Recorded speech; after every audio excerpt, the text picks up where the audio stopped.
Bismillahirrahmanirrahim. Kita sampai ke standard kandungan yang terakhir untuk bab 8 ini, iaitu 8.4, bahan komposit dan kepentingannya.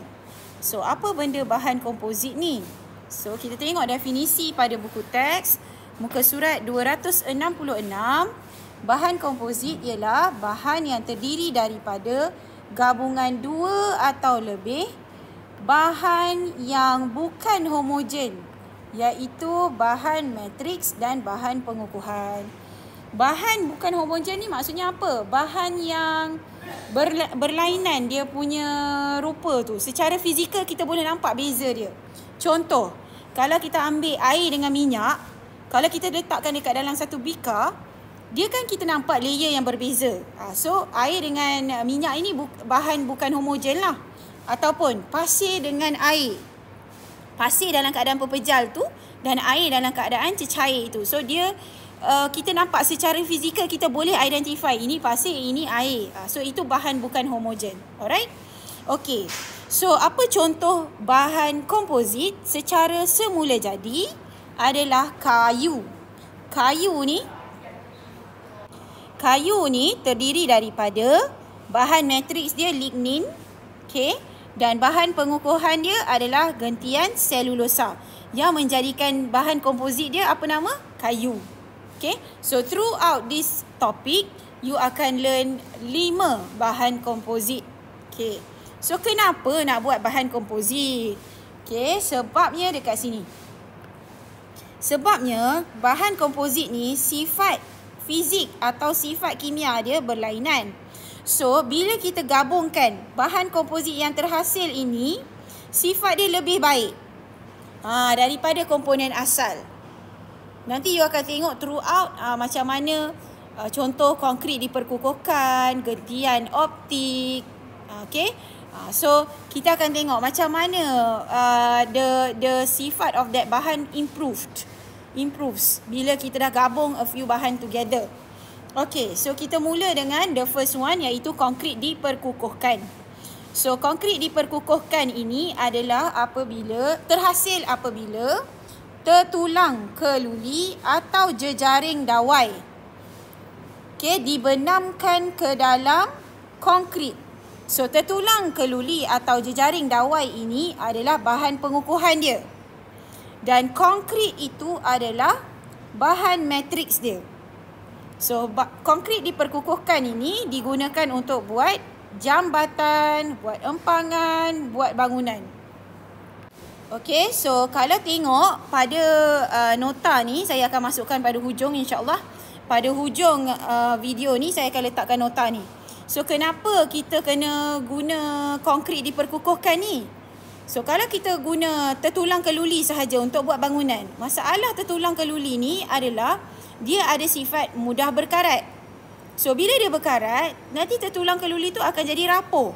Jadi, bangunan boleh runtuh, betul tak? Jadi, dia combine dengan konkrit ini yang mempunyai sifat kekuatan mampatan tinggi, kekuatan regangan rendah dan dia tahan kakisan. Okey.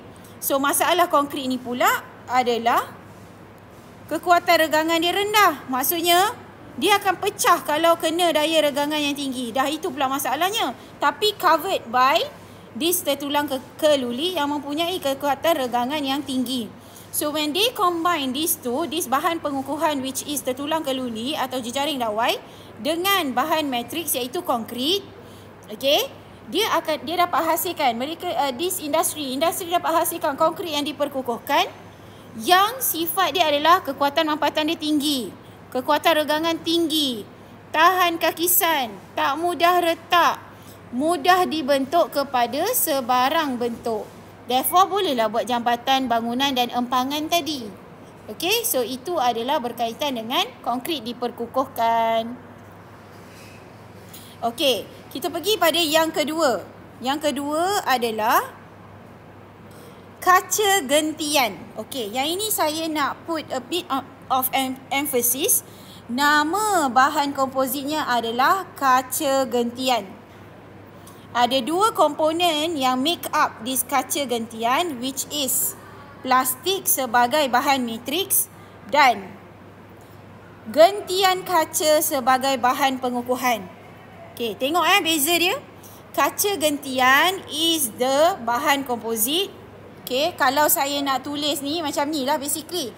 You ada plastik, you combine dengan gentian kaca. So, kita akan dapat kaca gentian. Macam tu lah ibarat dia. So, dia punya bahan komposit adalah kaca gentian. Yang make up dia adalah plastik dan gentian kaca. Plastik, you know lah plastik. Gentian kaca is what? Gentian kaca adalah kaca yang halus. Dalam bentuk gentian. So, these two combine, dia akan hasilkan kaca gentian yang kita gunakan untuk buat topi keledar, bumper kereta dan papan lita tercetak. Okay, so kita pergi kepada yang seterusnya. Okay, kalau dalam nota saya letak yang seterusnya ni adalah kaca fotokromik sebab nak fit this kan. Okay, let's look at kaca fotokromik dulu, boleh? Okay, so kita pergi kepada kaca fotokromik. Okay, so dalam topik kaca sebelum ni kita dah jumpa kaca silika terlakur, kaca soda kapur, kaca borosilikat dan kaca plumbum. So, kaca fotokromik ini sejenis kaca lagi. Cuma, bila you dah tambah something else lagi terhadap that kaca, dia dah jadi bahan komposit. Okay, so apa benda yang ditambah pada kaca ini? So, kaca adalah bahan matriksnya yang kita gabungkan dengan argentum klorida dan juga kuprum 1 klorida sebagai bahan pengukuhan. Okay. So, apa benda kaca fotokromik ni? Okay, kalau perasan ada setengah orang bila dia pergi tengah panas, dia punya specs jadi gelap. Dia jadi macam pakai spek mata hitam kan.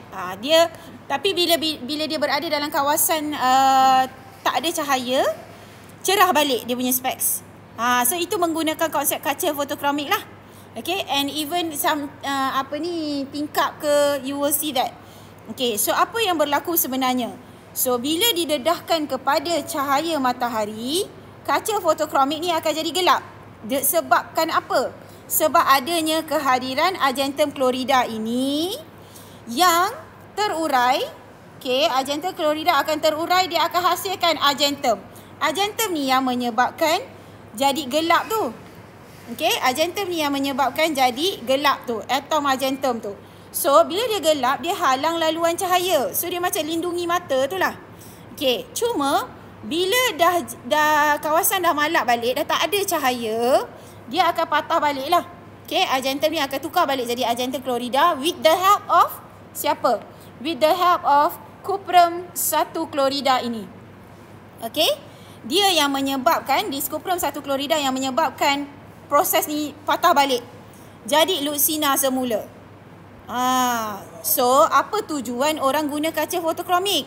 Nak lindungi pengguna daripada sinaran UV, okay, supaya that sinaran UV tu diserap.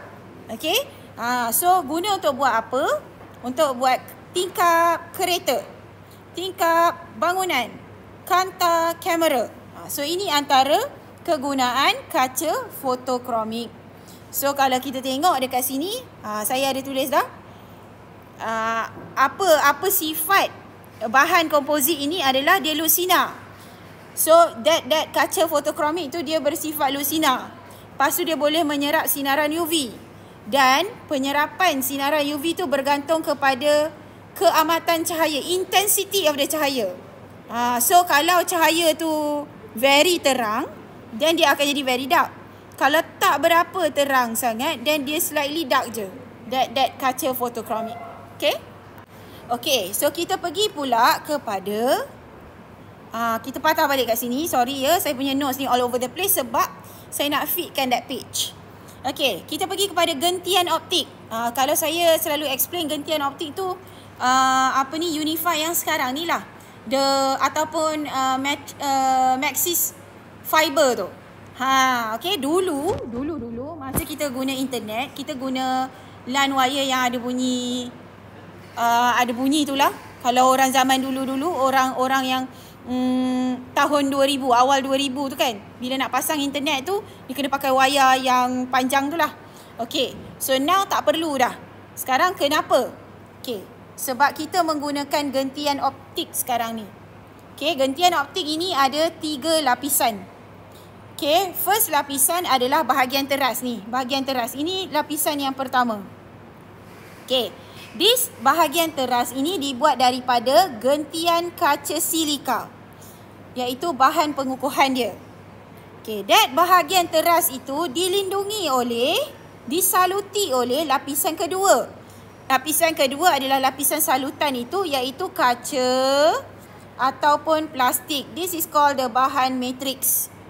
Dia ada another layer, okay, another layer which is the jaket pelindung yang menggunakan plastik sebagai jaket pelindung, which is also the bahan matrix.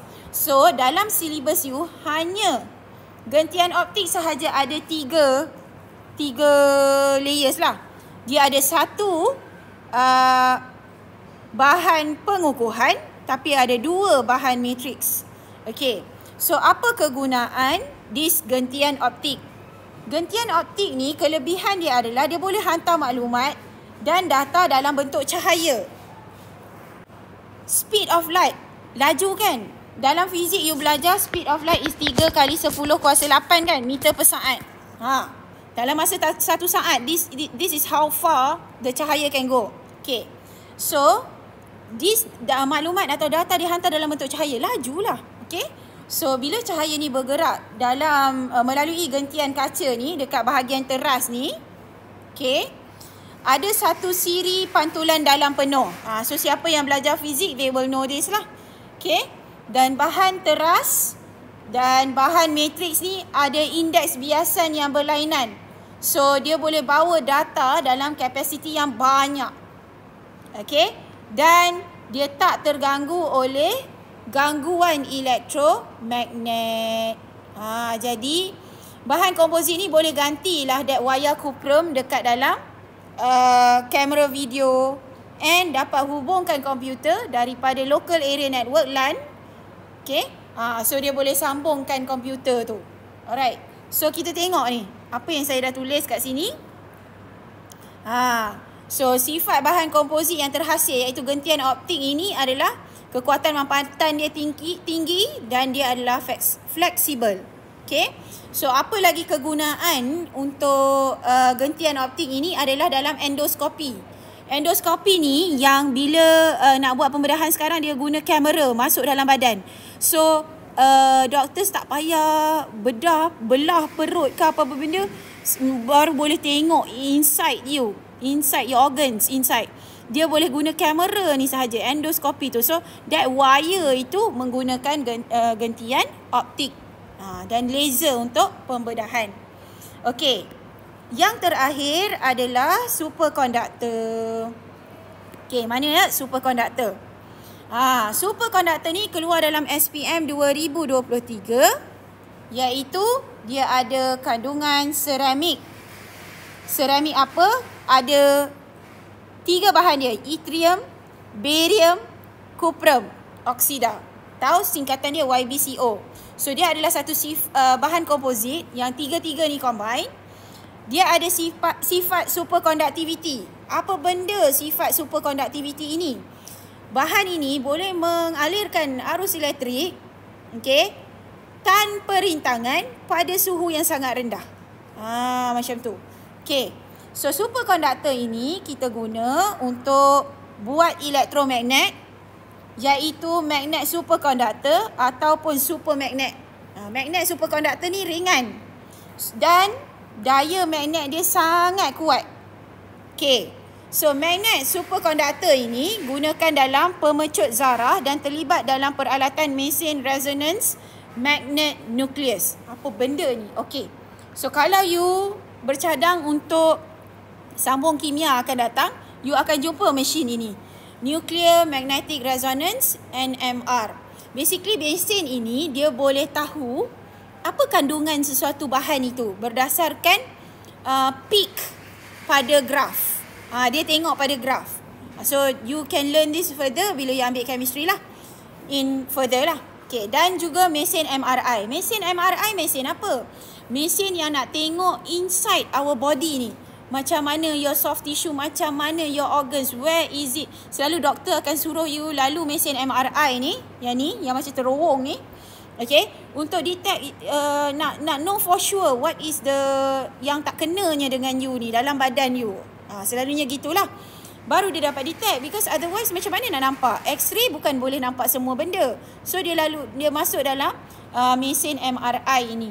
So kita tengok sedikit apa nota yang telah saya tulis. Okay. So superconductor ini mengkonduksikan elektrik tanpa rintangan pada suhu rendah. Okay. So ada sifat superconductivity dan rintangan terhadap elektrik yang tinggi. And dia tak ada rintangan elektrik kalau suhu dia sangat rendah. Okay. Contoh lain selain daripada NMR machine dan juga MRI adalah kereta api maglev. Yang ini ada mention dekat dalam topik alloy you. Mari kita tengok sekejap. Topik alloy you, mana ke gambar train dia? Ni. Okay. Apa konsep train ni? Train ni dia levitated. Maksudnya dia ternaik sikit tau. Dia terapung. Sebab magnet yang dihasilkan oleh supermagnet ni, magnet yang dihasilkan oleh superconductor ini adalah supermagnet. So dia boleh apungkan gerabak tu. Bila dia apungkan gerabak tu, obviously dia laju sebab dia tak ada geseran dengan train tracks tu, betul tak? Dia tak ada geseran dengan landasan kereta api tu sebab dia dah levitated, dia dah terapung. Dan bila saya search antara maglev, kereta api maglev ni dengan bullet train, kereta api maglev lagi laju. So kalaulah yang ada opportunity untuk pergi countries yang menggunakan kereta api maglev, kalau tak silap saya ada kat China, satu lagi kat mana saya tak ingat dah. You do the Google search, you try lah naik kereta api ni. Saya pernah tengok video gambar orang naik kereta api maglev ni, memang laju lah. Cuma kita kat dalam kita tak rasa. Cuma it is very laju. Kalau tak silap saya boleh search 600 km per hour dia punya kelajuan itu. Alright. So itu adalah berkaitan dengan bahan komposit. So kalau tengok dekat muka surat belakang ini, dia ada sebutlah apa sifat bahan komposit itu setelah dihasilkan tu. So saya dah tulis pada nota ni. Okay. Dan so you boleh tengok at the end of this video. So selesai sudah chapter 8. Alhamdulillah. So insyaAllah akan datang, maybe we will see some other videos berkaitan dengan ada topik yang saya belum dapat buat lagi. So see you in the next video insyaAllah. Okay, bye bye. Thank you for watching.